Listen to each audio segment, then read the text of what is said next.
How's it going, everyone, and welcome back to Rangers Rundown.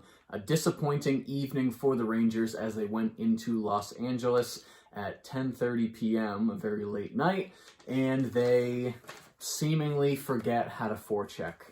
So let's talk about it.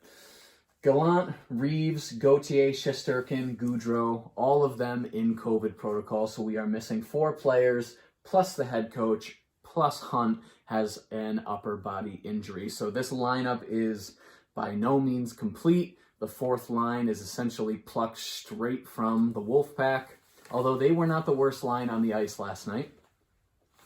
But the lineup ended up being Kreider, Zibanejad, Kakko, so regular first line, Panarin, Strome, Lafreniere on the right wing, new line. We have McKegg, Rooney, Hedl as the third line, McKegg and Rooney on the third line.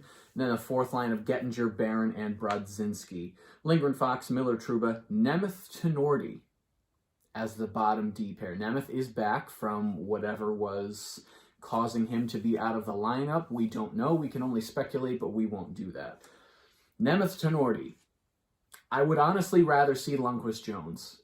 I know Nemeth, Tenorti, you have the veterancy there. You have the people that have been there. But just Lundqvist Jones, like, they're going to make mistakes, but when they click, it's going to be better than Nemeth, Tenorti. So yeah, Nemeth and Tenorti might make mistakes less often, but their ceiling is far lower. And, in a season like this where playoffs are the goal, but not the Stanley Cup, I think you can afford to see what you have in these younger players a little bit more than the Rangers might be doing so far. Georgiev in net, Shesterkin obviously in protocol. We get into the first period, Chris Knoblauch filling in for Gallant behind the bench. Strome with a chance about 10 seconds in, went right off the glove. LA answers right back with a look, and then Strome answers back again. So the Rangers have 3 shots in 40 seconds to start this game. And if that's the only part of this game you watched, you'd probably be surprised that the Rangers lost 3-1 because they came out guns blazing. 5 minutes in, first line has a great shift. Georgiev stops 2-on-1 shortly after that. 7:01, Kakko takes a high sticking penalty. Rangers penalty kill is 4th in the NHL. 4th. Both of their special teams are top 10 in the league. Los Angeles stays in the offensive zone for a good chunk of it, but the Rangers do kill it off.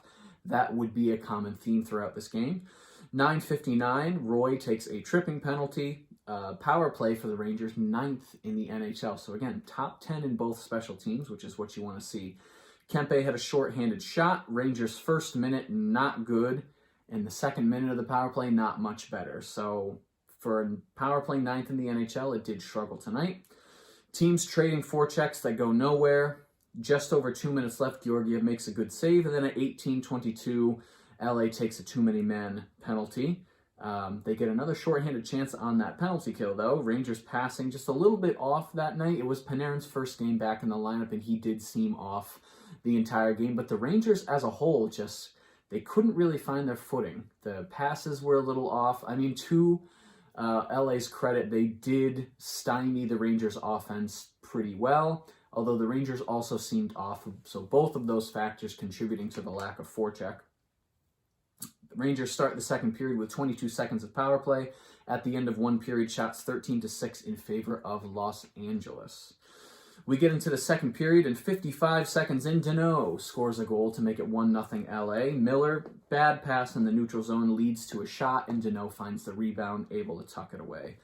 Hedl answers back right after, though, with a shot of his own. 2 minutes in, a little give and go between Barron and Brodzinski, which would have been an amazing goal. Not the only chance the fourth line had last night, so it was nice to see those 3 kind of Wolfpack players come up and actually make some waves in the NHL.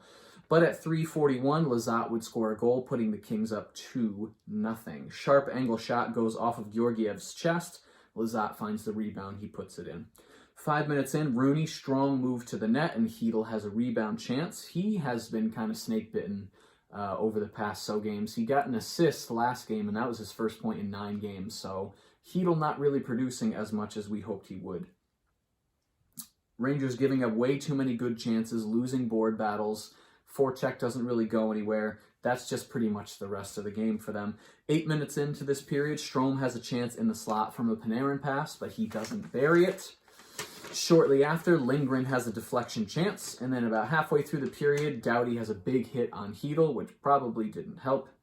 12:33, Trouba takes a holding penalty. Georgiev was the best penalty killer tonight throughout all of the penalty kills. Like, Rangers just... LA was in the offensive zone pretty much the entire power play every single time. Now, Georgiev made some very good saves, and LA didn't end up scoring on the power play tonight, but the penalty kill did not look as sharp as it usually does, considering, you know, we have some people out of the lineup. Goudreau, I know, plays on the penalty kill. Reeves, most hits on the team, so if Reeves was out there hitting LA players more, maybe that changes the game, maybe. If Shesterkin was in net, it would have absolutely changed the game, but neither here nor there. LA doesn't stop after their power play. They're constantly just stealing pucks, blocking passes, creating scoring chances. LA, they have 39 shots tonight, and a lot of them were good chances. Georgiev could have easily let slip another 3 or 4 goals tonight.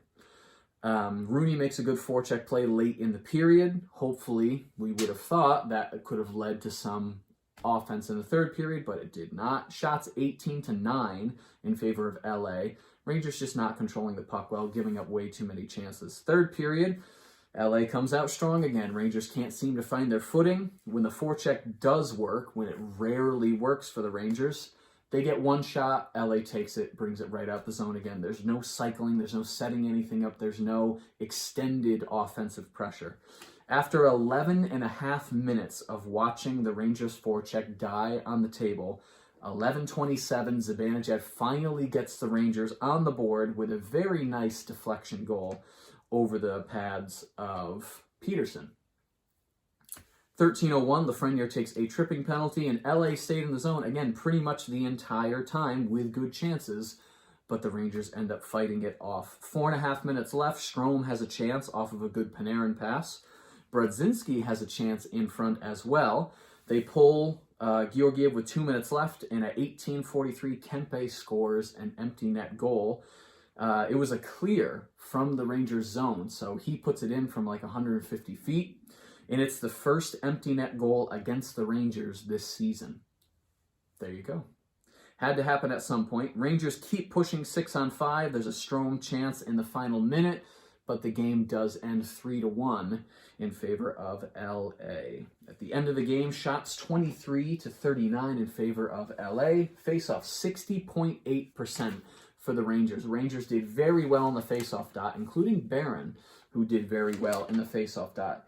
I would love to see him get more time over somebody like McKegg. I think Barron's ceiling is way higher than McKegg's.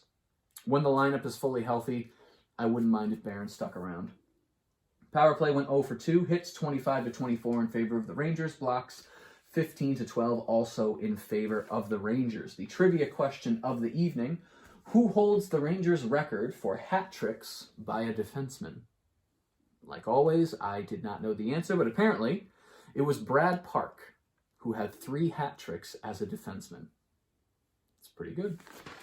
Not really much more to say about this game.